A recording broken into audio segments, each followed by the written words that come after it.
এখানে তো দাদা ভেবেছিলাম কি বিদেশ থেকে কিছু মানুষ আসবে, শুনেছিলাম কি বাচ্চা সালমান আসবে, তাই তো আমি এসেছিলাম। এসে দেখছি দাদা কি সব চুনোপুটি নিয়ে বসে আছেন আপনি। দাদা আগে বলতেন তো আমি আসতাম না, আমার মূল্যবান সময়টা আমি নষ্ট করতাম না দাদা। তবে যাই হোক, আমি যে সেটা দাদা আগে টাচ দিয়ে বলছি সেটা হলো, এখানে কিন্তু দাদা অনেকেই এসেছে, অনেকেই আবার অনেককে বাদও দিয়েছে।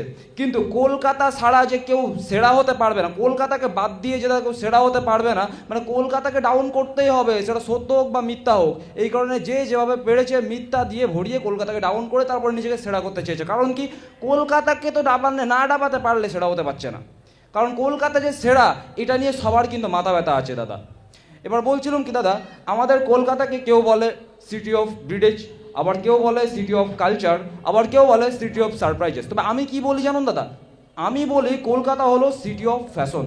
কারণ কি দাদা, এই যে এখানে যারা বসে আছে, এখানে যারা বসে আছেন বা মুস্তানটা লাগছে কিন্তু আপনাদেরকে, বাস মাঞ্জা মেরে এসেছেন গুরু।